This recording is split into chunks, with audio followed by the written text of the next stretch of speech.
Kriya Babaji Nama Om. Divine Grace Thanks Mahavatar Babaji. Divine Grace Thanks யோகியார். அன்புக்கினிய நேயர்களுக்கு நெஞ்சம் நிறைந்த வாழ்த்துக்களுடன் வணக்கங்கள். எல்லோரும் நலமாக இருப்பீர்கள் என்று நினைக்கிறேன். எல்லோரும் நலமாக இருக்க எல்லாம் வல்ல ஸ்ரீ மகாவதார் பாபாஜியின் திருப்பாதங்களையும் யோகி ராமையாரின் திருவடிகளையும் போற்றி வணங்குகின்றோம். இந்த வீடியோவில் நம்ம பார்க்க போகிறது திருப்பதி, அதாவது திருமலை வெங்கடேச பெருமாள் திவ்ய தரிசனம். அவரை எப்படி சேவிக்கிறது, அதாவது திருமலைக்கு எப்படி போய் அவரை வழிபடுறது அப்படிங்கிறது ஒரு சம்பிரதாயம் இருக்குது. அதை பற்றி தான் இந்த வீடியோவில் உங்கள்கிட்ட பேச போகிறேன்.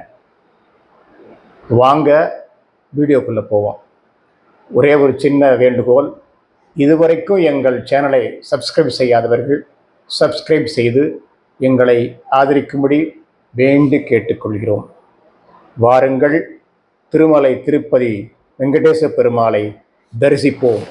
நம்ம பெரியவங்க எல்லாரும் சொல்லிட்டு போயிருக்காங்க, அதாவது திருப்பதிக்கு போயிட்டு வந்தால் திருப்பங்கள் நிகழும் அப்படிங்கிறது. அது வாஸ்தவம்தான், அதில் எந்த விதமான மாற்று கருத்தும் கிடையாது. திருப்பதியில் இருக்கிற அதாவது திருமலையில் இருக்கிற வெங்கடேச பெருமாளை தரிசனம் செய்வது மிகவும் சக்தி வாய்ந்த ஒரு விஷயம். அவருடைய அழைப்பு இல்லாமல் அந்த திருமலையில் போயிட்டு அவரை தரிசிக்க முடியாது.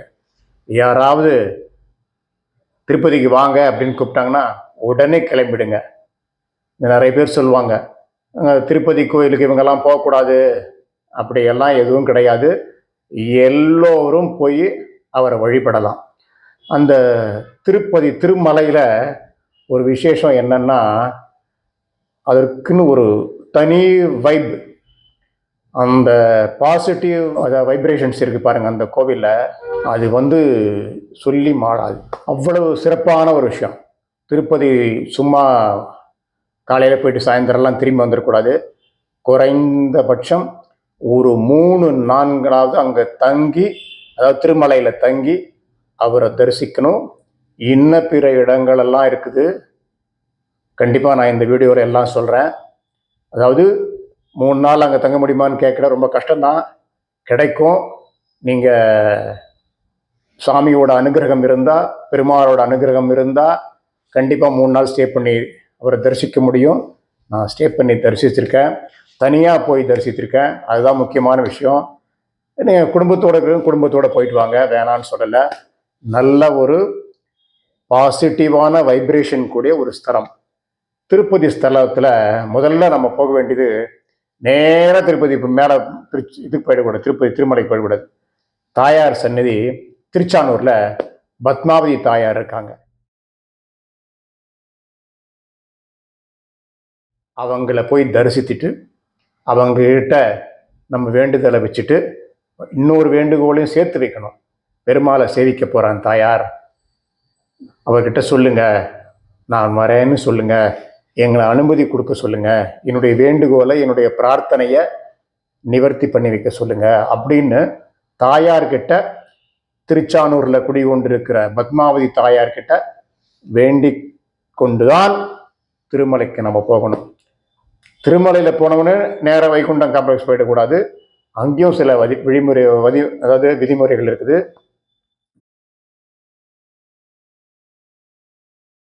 நேராக அதாவது திருப்பதி மேலே தரிசனம் பண்ண போகிறோம்னாக்கா அங்கே சுவாமி புஷ்கரணி இருக்குது. அதாவது குளத்தில் குளிக்க ரொம்ப தலை முழுகணுன்றது ரொம்ப முக்கியமான விஷயம். அப்படி முடியல அப்படின்னாக்கா அட்லீஸ்ட் கை கால் அலமிண்டு புரோக்ஷனம் பண்ணிட்டு, அதாவது தலைமையில் தீர்த்தம் தெளிச்சுண்டு, அங்கே பக்கத்துலேயே வராக சுவாமி சந்நிதி இருக்குது.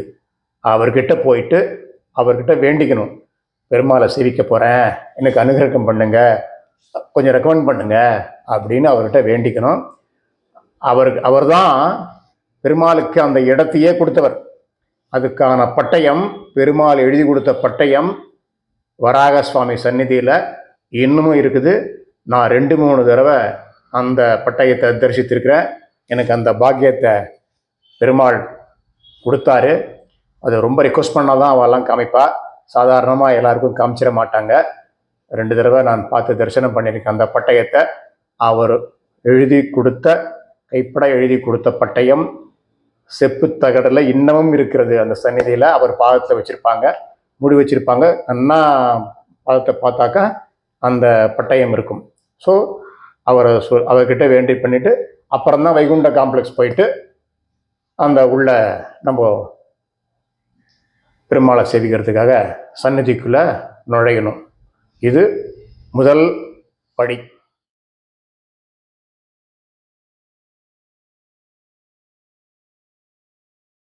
அந்த திருப்பதி நம்ம வைகுண்டம் காம்ப்ளெக்ஸ் வழியாக உள்ளே போய் மெயின் என்ட்ரன்ஸ் இருக்கு இல்லையா, அதுக்கு பேர் அந்த படி வாசல் இருக்குது, அவாவரச்சூழ்ந்தான் திருவாசல்னு பேர். அதுக்கு அடுத்த வாசப்படி வெண்டி வாக்கிலின்னு சொல்லுவாங்க. அதாவது வெள்ளியால் வேயப்பட்ட வெள்ளி தகடுகளால் வேயப்பட்ட வெள்ளி வாசல். அதுக்கு பேர் வெண்டி வாக்கிலின்னு தெலுங்கில் சொல்லுவாங்க. அதுக்கு பேர் செண்பக திருவாசல் அப்படின்னு பேர். அந்த வெண்டி வாக்கிலி அடுத்தது பங்காரு வாக்கிலி, அதாவது தங்கத்தால் வேயப்பட்ட வாசல்.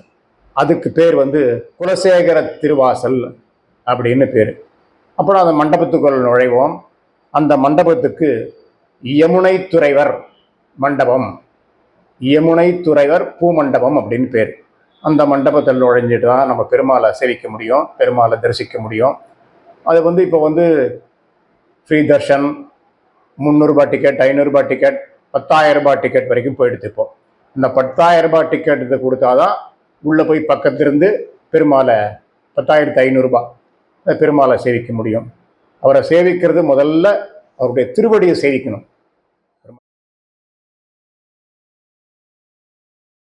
ஆடே, உன்னையே சரண் புகுந்து விட்டேன், உன்னை சரணடைந்து விட்டேன், என்னை காப்பாத்து அப்படின்னு.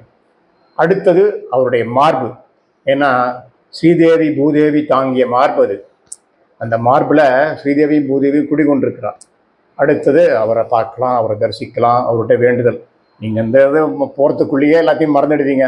அவரை பார்த்த உடனே அந்த வைப்பில் நம்ம என்ன அவர்கிட்ட கேட்குறதுனே மறந்துடுவோம்.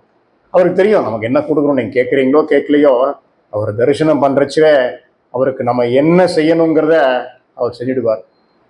திருப்பதியில் நான் சொன்ன முதலே ரொம்ப பாசிட்டிவ் வைப்ரேஷன் இருக்குது அப்படின்னு.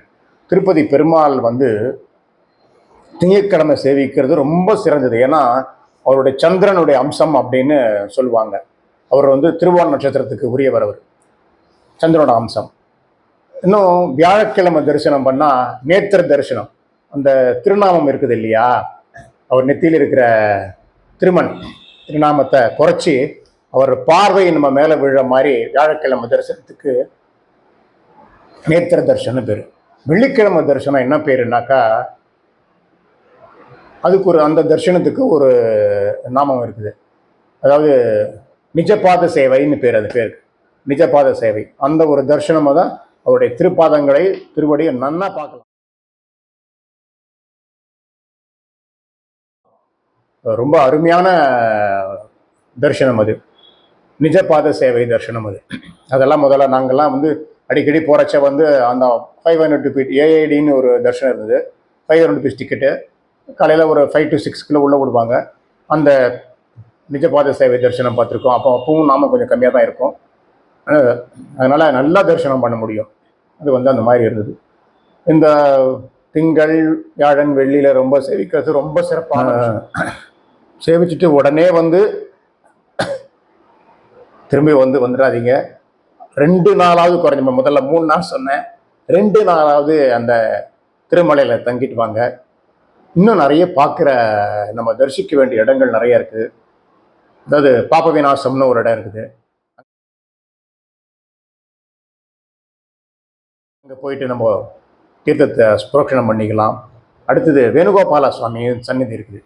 அந்த வேணுகோபால சுவாமி சந்நிதி பக்கத்தில்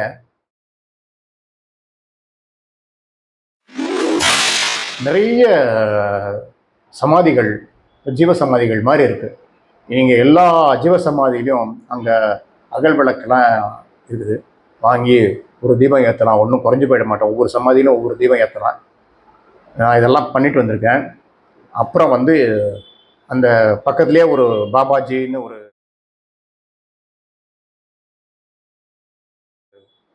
சித்தர் வந்து ஜீவ சமாதி இருக்குது. அதையும் நீங்கள் போயிட்டு தரிசிச்சுட்டு அங்கேயும் ஒரு விளக்கு ஏற்றலாம், ஒன்றும் தப்பு கிடையாது. அந்த விளக்கு ஏற்றுறது நிறைய பேருக்கு நிறைய மாறுபட்ட கருத்துக்கள் இருக்குது. நீங்கள் விளக்கு தாராளமாக ஏற்றுங்க. விளக்கு ஏற்றுறதுனால ஒன்றும் தவறு நிகழ்ந்துடாது. ஒரு அகல் விளக்கு போடுறோம், அது ஒரு பணப்பரிமாற்றம்னு வச்சுக்கோங்களேன். அங்கே இருக்கிற பெருமாள் வந்து அவங்கள காப்பாற்றுறது? இப்படி தானே காப்பாற்றணும். வேறு ஏதாவது திருட்டு தொழில் அந்த மாதிரி சொல்லலாம் செஞ்சு காப்பாற்றணும்னு சொல்கிறீங்களா என்ன? ஒரு அகல் விளக்கு ஒரு 5 ரூபா 10 ரூபா போட்டு வாங்கி ஒரு 10 விளக்கு 100 ரூபாய் ஆக போகுது. அவருக்கு கொடுத்துதான் நினச்சிக்கோங்க. ஏன்னா அவரை நம்பி தான் இந்த பிழைப்பை நடத்துகிறாங்க, இந்த வியாபாரத்தை நடத்துகிறாங்க. அதை வாங்கி ஒரு விளக்கு ஏற்றுங்க, நல்ல திவ்ய தரிசனம் கிடைக்கும். எனக்கு தெரிஞ்சு 20க்கும் மேற்பட்ட சமாதிகள் இருக்குது. அந்த வேணுகோபால சுவாமி டெம்பிள் பக்கத்தில் 20க்கும் மேற்பட்ட சமாதிகள் இருக்குது. நான் போய் இதெல்லாம் தரிசனம் பண்ணியிருக்கேன். நீங்கள் அப்புறம் வந்து இந்த அன்னக்கூடம் ஒன்று இருக்கு இல்லையா, நம்ம இங்கே சாப்பிட்றோம் இல்லையா, அந்த அன்னக்கூடத்துக்கு பக்கத்தில் ஒரு ஸ்கூல் இருக்குது. அந்த பள்ளிக்கூடத்துக்கு ஒரு ஜீவசமாதி, அந்த அம்மா ஜீவசமாதி இருக்காங்க, அந்த ஒரு யோகினி. அந்த அம்மா பேரில் தான் அந்த அன்னக்கூடமே இருக்கும். அந்த அன்னக்கூடமே அந்த அம்மா பேரில் தான் இருக்கும். ஸோ வந்து அங்கேயும் போயிட்டு நீங்கள் ஒரு தீபம் ஏற்றலாம், உங்கள் கோரிக்கை வைக்கலாம். இதெல்லாம் திருப்பதியில் இவ்வளோ விஷயம் இருக்குது. போனோமா காலையில் போனோமா சாயந்தரம் கிளம்பி வச்சுனோம் அப்படிலாம் இருக்காதீங்க. இந்த பாசிட்டிவ் வைப்ரேஷனை என்ஜாய் பண்ணுங்கள். குறைந்தபட்சம் ஓர் இரவாவது திருமலையில் தங்கணும், தங்கிட்டு தான் வரணும்.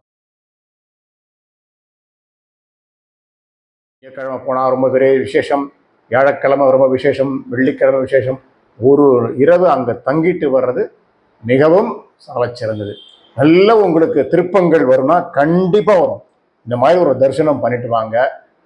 உங்களுக்கெல்லாம் வந்து மாற்றம் 99.9% நிச்சயமாக நடக்கும். மாற்றம் நிகழாமல் இருக்கவே இருக்காது. அதனால தான் திருப்பதி திவ்ய தரிசனம் அப்படின்னு நிறைய பேர் பெரியவங்க சொல்கிறாங்க. அந்த முதல் படியில் நீங்கள் அந்த கோவிலுடைய முதல் படியில் நீங்கள் பார்க்குறச்ச ரைட் சைடில் பார்த்தீங்கன்னா ஒரு பெரிய கடப்பாறை மாதிரி ஒன்று இருக்கும்.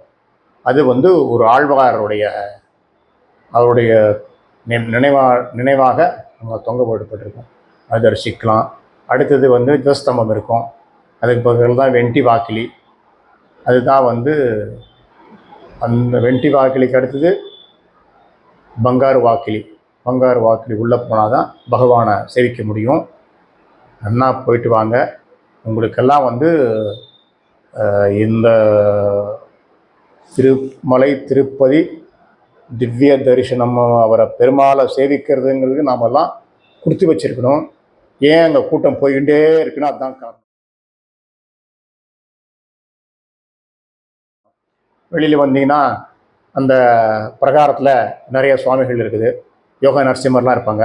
நீங்கள் முதல்ல சடாரி சாத்திக்கலாம், தீர்த்த பிரசாதம் வாங்கிட்டு அப்படியே வந்தீங்கன்னா யோகா நரசிம்மர்லாம் இருப்பாங்க. அவரெல்லாம் சேவிச்சுட்டு நீங்கள் வந்தால் முடிஞ்சால் இந்த குடிக்கம்பத்து பக்கத்தில் விழுந்து நமஸ்காரம் பண்ணுங்கள். ஜோஸ்தம்பத்தை விழுந்து நமஸ்காரம் பண்ணுங்கள், பிரசாதம் வாங்கிட்டு வந்துடுங்க.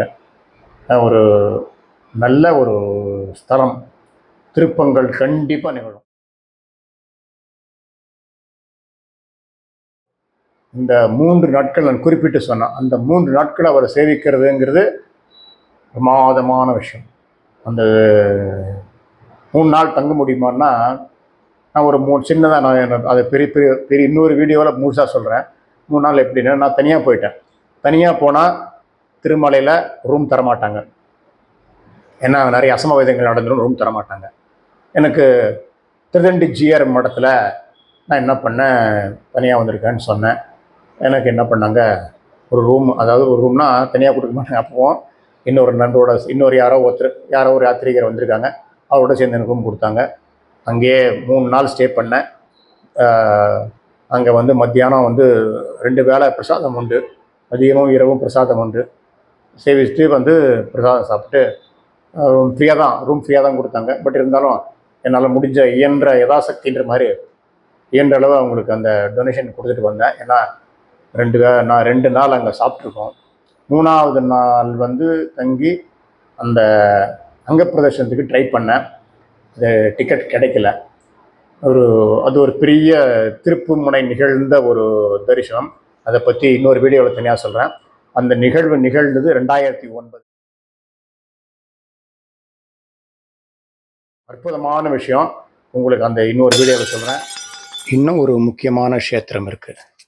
அதாவது ஜபாலி ஆஞ்சநேயர் க்ஷேத்திரம். அது பக்கத்திலே ஜபாலி தீர்த்தம் இருக்குது. அந்த ஆஞ்சநேயர்லாம் ரொம்ப பவர்ஃபுல். அதெல்லாம் நிறைய சித்தர்கள் வழிபட்ட ஸ்தலம். கீழே இருந்து போகிறதுக்கு ஒரு ரோட்ல இருந்து மேலே ஒரு 150-200 படி தான் இருக்கும். அந்த க்ஷேத்திரத்தையும் போய் நீங்கள் ஆஞ்சநேயரை தரிசனம் பண்ணிட்டு வரலாம். அதுவும் ஒரு பவர்ஃபுல் ஸ்தலம் தான். இந்த மாதிரி நிறைய ஸ்தலங்கள் வந்து திருப்பதியில் நிறைய பேர் போகிறதில்ல, தெரியாது அந்த மாதிரி விஷயங்கள். அடுத்தது அந்த ஆகாச கங்கைன்னு ஒன்று இருக்குது. அங்கேயும் போய் நல்லா நீங்கள் ஸ்நானம் பண்ணலாம். அங்கே ஒரு ஃபால்ஸ், சின்ன சின்ன ஃபால்ஸ் மாதிரி இருக்கும். அது ஒரு நல்ல இடம்தான். இதெல்லாம் தான் ஒரு திருப்பதிக்கு திருமலை, அதாவது திருமலைக்கு வந்து புகழ் சேர்க்கிற இடங்கள் நான் சொல்லுவேன். நீங்கள்லாம் கண்டிப்பாக தரிசிக்கலாம் இந்த மாதிரி இடங்களெல்லாம். நீங்கள் கண்டிப்பாக, அதனால தான் நான் சொல்கிறது 3 நாள் வேணும் அப்படின்னு சொல்கிறது. திருப்பதிக்கு 1 நாள் மட்டும் பத்தாது, 3 நாள். முடிஞ்சால் 2 நாள் நீங்கள் தரிசனம்லாம் பண்ணுறது ரொம்ப கஷ்டம். ஃப்ரீ தரிசனம் பண்ணால் அது கூட பண்ண முடியாது, ரொம்ப ரெஸ்ட்ரிக்ட் பண்ணிட்டாங்க இப்போல்லாம். ஆனால் அங்கே தங்கி ஒரு திவ்ய தரிசனம் ஒன்று பெருமாளை சேவிச்சுட்டு மேலே இந்த விஷயங்களெல்லாம் நீங்கள் தரிசனம் பண்ணிட்டு வரலாம். உங்கள் பிரார்த்தனை எல்லாமே கைகூடும். இது வரைக்கும் எங்கள் சேனலை சப்ஸ்கிரைப் பண்ணாதவங்க தயவு செய்து அருள் கூர்ந்து வேண்டி கேட்டுக்கிறேன், எங்கள் சேனலை சப்ஸ்கிரைப் பண்ணுங்கள். இது போல் நிறைய வீடியோ வர இருக்குது. இந்த வீடியோவை ஃப்ரெண்ட்ஸ் எல்லாருக்கும் ஷேர் பண்ணுங்கள், உங்கள் ஃபேமிலி மெம்பர்ஸ்க்கெல்லாம் ஷேர் பண்ணுங்கள். இதுவரை எங்கள் சேனலை சப்ஸ்கிரைப் பண்ணிவிட்டு எங்களுக்கு ஆதரவு தரும்படி வேண்டி கேட்டுக்கொள்கிறேன். Divine grace thanks Mahavatar Babaji. Divine grace thanks யோகியார். Divine grace thanks Tirumala Tirupati Venkateswara சுவாமி.